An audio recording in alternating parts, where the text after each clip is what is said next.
back home. We'll find our way back home. No, we'll never have to walk alone. We'll find Welcome back sa channel ko. Ako nga pala si Jan Fernandez. Kasama ko si Axel. At today, mag-explore tayo sa mainstream attraction ng Coron, Palawan. Tara, umpisa na natin ang epic adventure na ito. Let's go! So welcome to Twin Lagoon. Yung iconic dito is maraming limestone na mga ganda. Kaya siya tinawag ng Twin Lagoon kasi magkadikit yung bundok tapos may kuweba sa ilalim. Alright.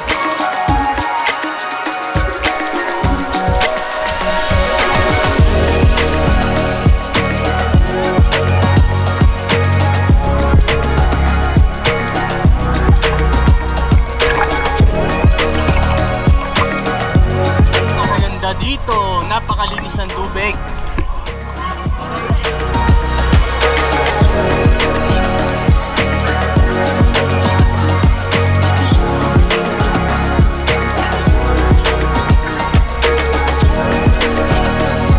Pumunta po kami dito sa 91 Beach kasi dito po yung lunch area namin. So, tara! Mas masarap pa to kaysa sa doon sa kinain ko sa restaurant namin kagabi. I just wanna kiss you when you don't know how, baby.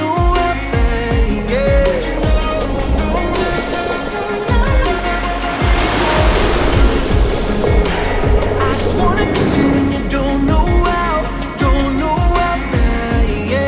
Welcome to Barracuda Lake. So this lake right here is a brackish water. It's a mix of fresh and seawater. Well, even though there's no marine life into the lake, but seeing those rock formations like this and the clear visibility, I mean, you're not gonna see this every day.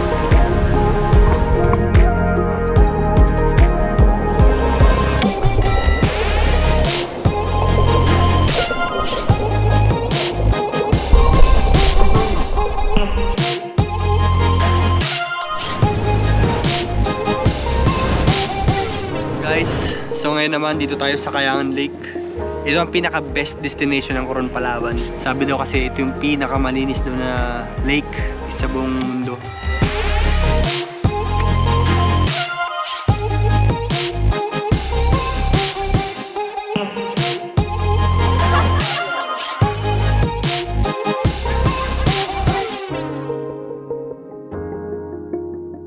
So ngayon, nandito kami sa Secret Lagoon.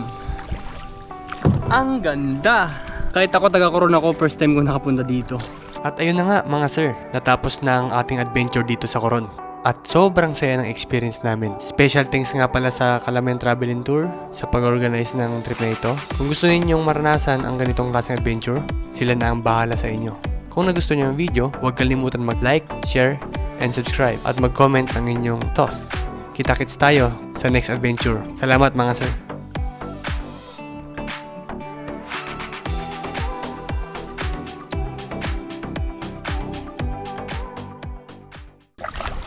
Ups. Tukod. Hala.